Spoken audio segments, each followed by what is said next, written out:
Welcome back to Face the Nation. We go now to former FDA Commissioner Dr. Scott Gottlieb, who is also on the board of Pfizer. Good morning to you. Good morning. So, Doctor, would you see a partially vaccinated child across the table from their grandparents at Thanksgiving dinner? Is that safe now?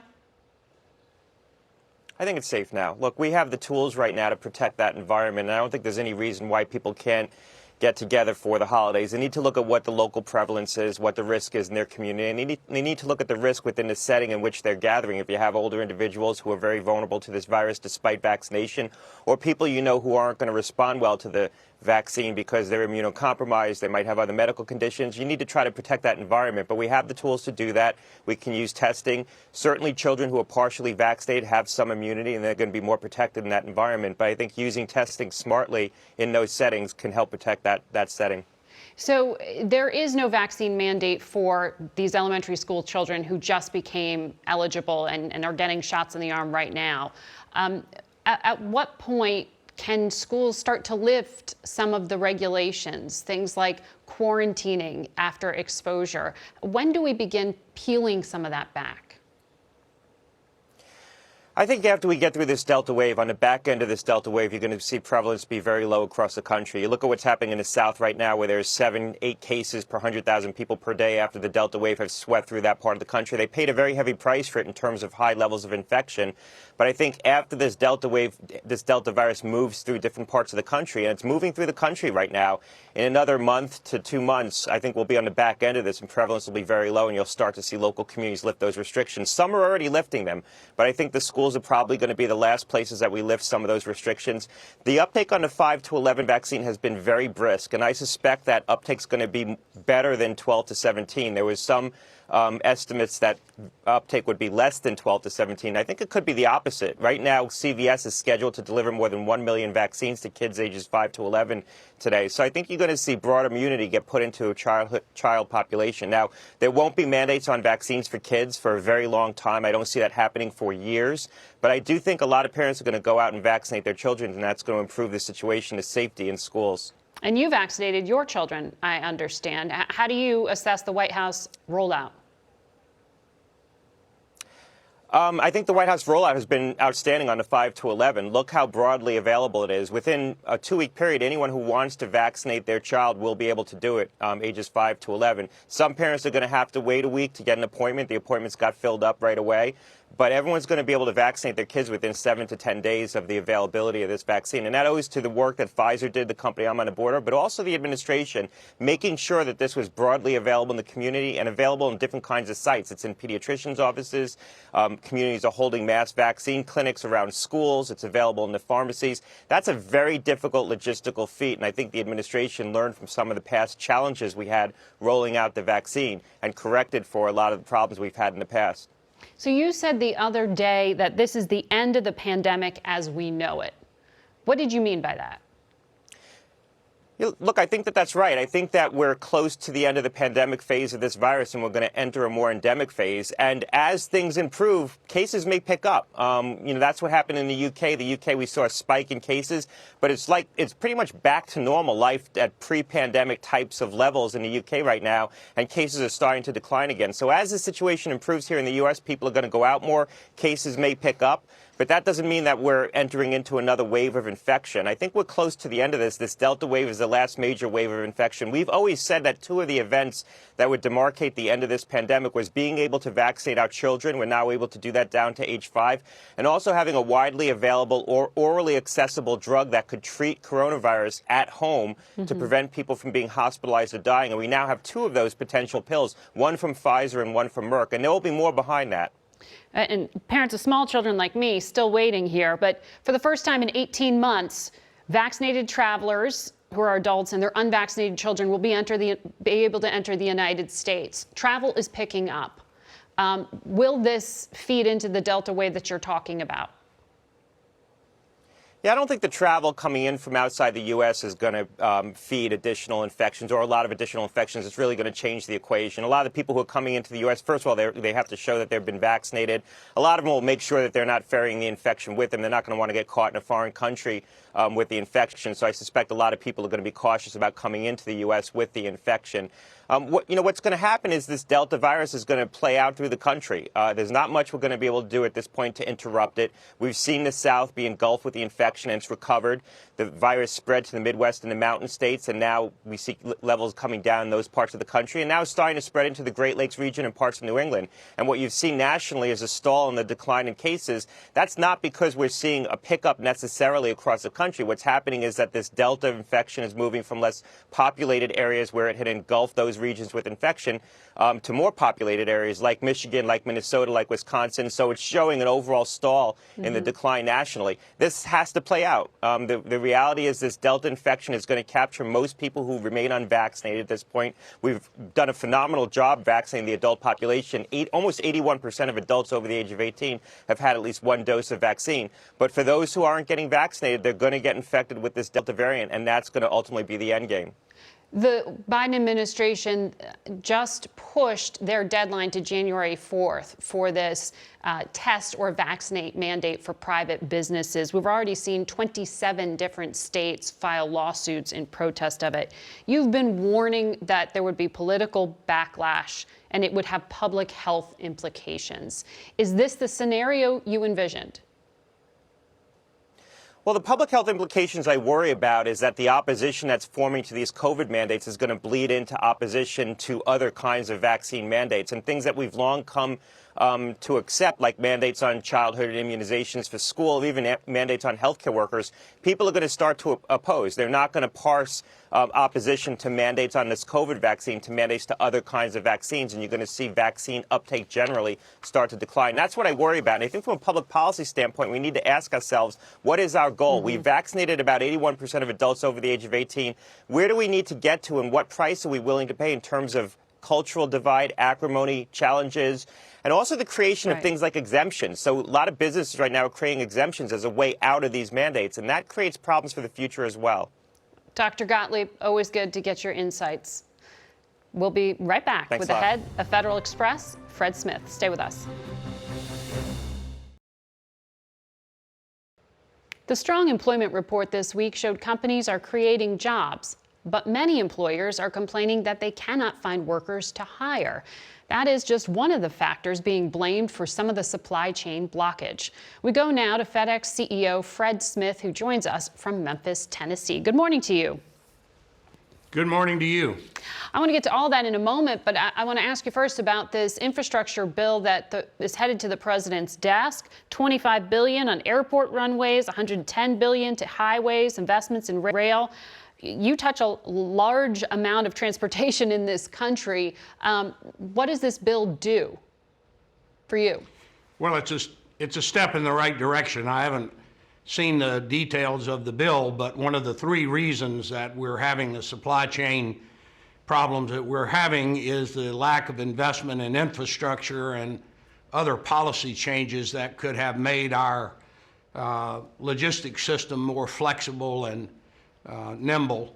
So we applaud the Congress and the President for getting this bill passed. Any improvement in the logistics system will inure to the benefit of the American people. Well, last Sunday, we had the Commerce Secretary with us and asked her about these delays in the supply chain blockage. She said, call FedEx if you want to know if your Christmas presents are going to arrive on time. So what's the answer to the question? Will they? Yes, I think we're ready for this. This year, we're forecasting we will deliver 100 million more shipments in this holiday season than we did in 2019. That's a result of our leaning into e-commerce some years ago, making billions of dollars of investments, including modernizing our airplane fleet to use less energy and emit less CO2. So the Secretary made a wise recommendation there. So we're ready, assuming that we can get the employees. The lack of employees particularly since last spring and into the summer, partially because of the Delta variant and partially because of the stimulus which hit right before the Delta variant took hold of a lot of the country, created a lot of employment issues, not just for us. The CFO of Amazon talked about this in depth on the 28th of October in their analyst calls. So to put this in perspective, the week of May the 8th, we were processing about 50,000 applications a day. This past week, beginning November the 1st, we're processing 90,000 employment applications and hiring many, many thousands of people to operate in our 60-plus global hubs that allow us to pick up and transport and deliver between any 2 points on the globe. So that's very encouraging, and it's why I believe that the delivery part of the supply chain, which is very, very important to the e-commerce recipients, the at-home recipients, will work well this peak season. So you at FedEx don't have your own mandate for employees to go out and get the COVID vaccine, but now, as you know, the administration's rolling one out. Do you expect a large number of workers to walk out of the job in January, or is that a misplaced fear? Well, it's not a misplaced fear, but let me commend the administration for moving the federal contractor mandate from December the 8th, which could have put some of the deliveries in peril, to January the 4th, and even more importantly, to give us the flexibility to try to get all of our people vaccinated. We strongly support it. I'm vaccinated. We've made every effort. We paid bonuses to people to get vaccinated.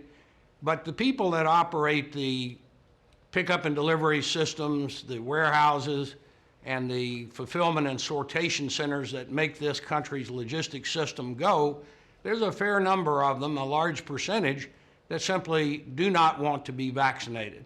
That's not just hearsay. I was in a couple of our facilities just 2 days ago and had that confirmed by a number of our frontline managers, and it's what we're hearing throughout our system. So this was a wise decision to move the mandate.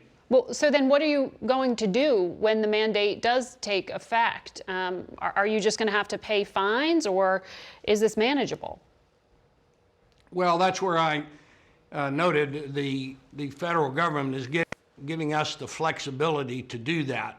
Yeah. We'll try any and everything, incentives and encouragement or what have you. We'll think we'd be able to work through it.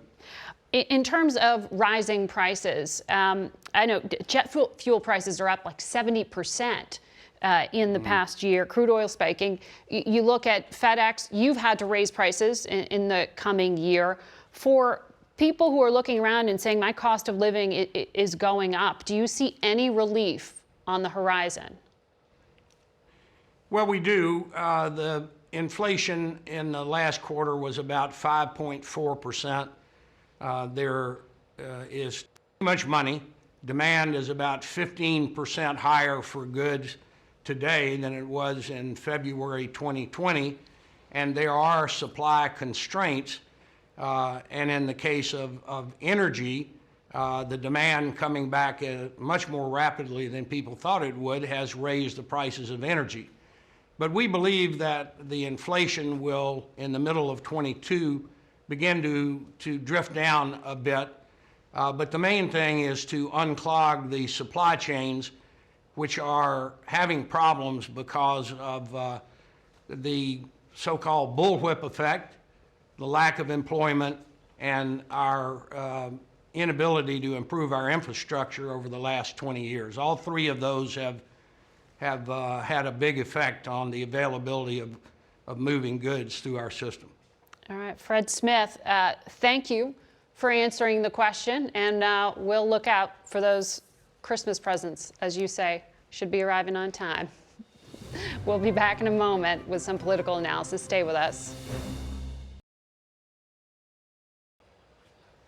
Joining us now for some analysis is the publisher and editor-in-chief of the Cook Political Report, Amy Walter, and the one and only John Dickerson, who our audience knows very well. Good morning to you both. Good to have you here in person. So exciting. Love this. So, you know, I love to have the what does it all mean conversation. And you heard Cedric Richmond, you heard Senator Kaine, their version of events.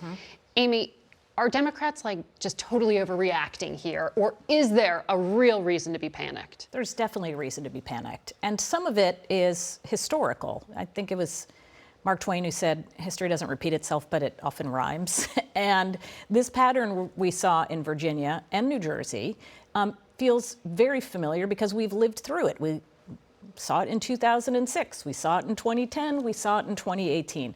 The party in power, especially the party in power that has both bodies of Congress, goes into a midterm election or an off year election like we saw in Virginia and New Jersey.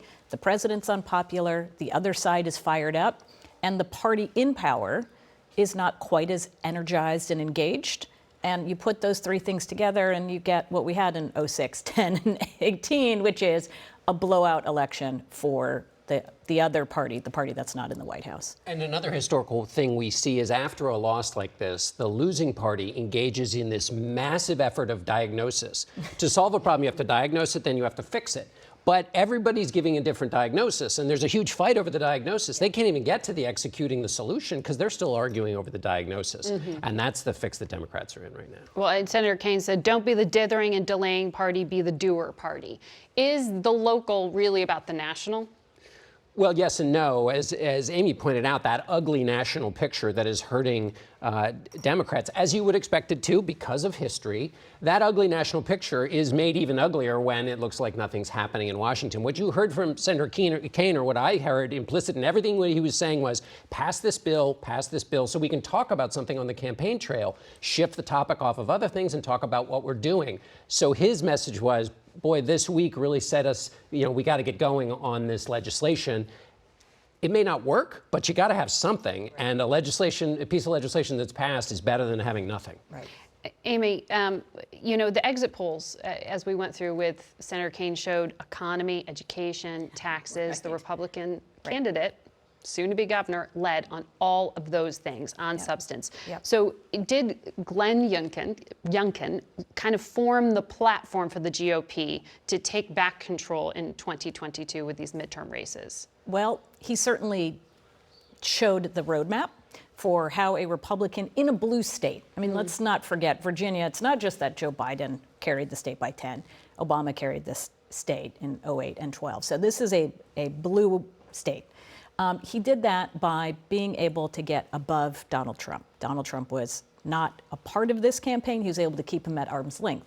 He was able to do that, though, in part because, one, it's not a federal race, so it's a little bit easier when it's a local race. But also, the way that he was chosen as the nominee was through a convention process, not a primary. So we didn't get a long, drawn-out primary like we have in so many of these states coming into 2022, where the president is going to insert himself or has already inserted himself.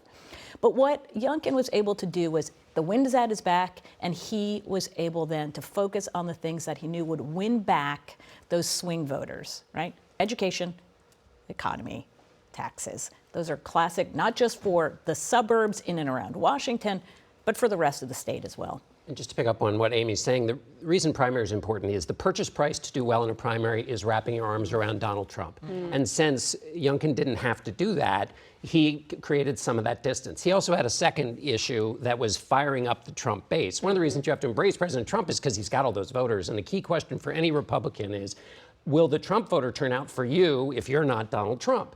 He didn't have to worry about that because he had critical race theory and other issues surrounding education that would turn out that Trump base. So he had the benefit of the Trump base. And then, as Amy said, those Republicans who were desperate to come home, they left because of Donald Trump. Well, if Youngkin doesn't look like Trump, they're happy to come home for a candidate who's also talking about lots of other very traditional Republican issues. But on that point, education is how it's referred to, right? And that has been an issue Republicans have come back to, just to reopening classrooms. Now it's about what's taught in those classrooms. Youngkin really focused in on that. Does critical race theory and everything it's come to symbolize become one of those cultural wedge issues? Is it the new defund the police, essentially? They're related. There is nothing more sensitive in American life than race, and no worse place to talk about sensitive issues than in a campaign, because it's about attack and fuzzying up issues. If you think of after George Floyd was murdered, America had a conversation and an opening up of perspective about how to deal with race.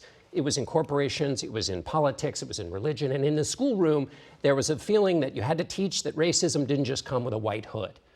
Enter now the theory of critical race theory, which is a legal fight over here, but it's brought in the political context to fuzzy everything up. So you have people who both don't like the idea, who are just straight up racist, and those who don't like to be called a racist because they're questioning the idea of defund the police. Condoleezza Rice said, black students should not be empowered by making white students feel less empowered.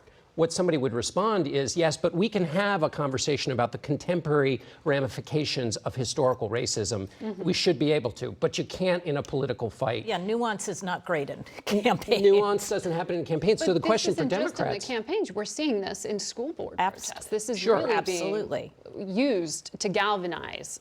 Right. And what happened, the challenge for Democrats is that Democrats have to decide this is an important issue to us, but if we fight on it, we're going to be fighting on Republican turf. And that's bad turf because it comes at the expense of conversations we can have about other things that we want to pass.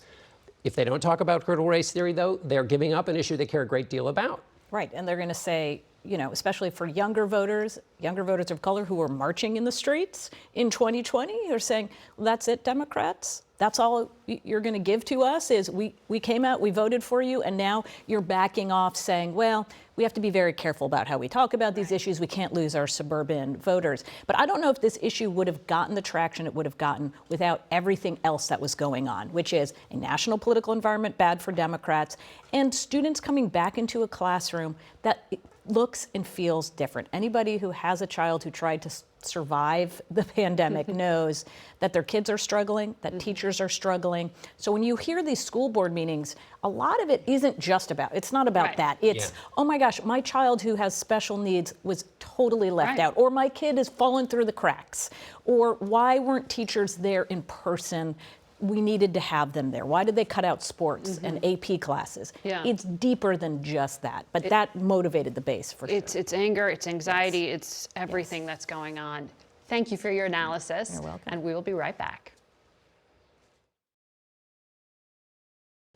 That's it for us today, but before we go, we want to thank the nation's veterans for their service to our country and give a special thanks to the veterans working here at CBS News with us. Plus, it's our 67th birthday. That's when Face the Nation premiered on CBS. Thank you.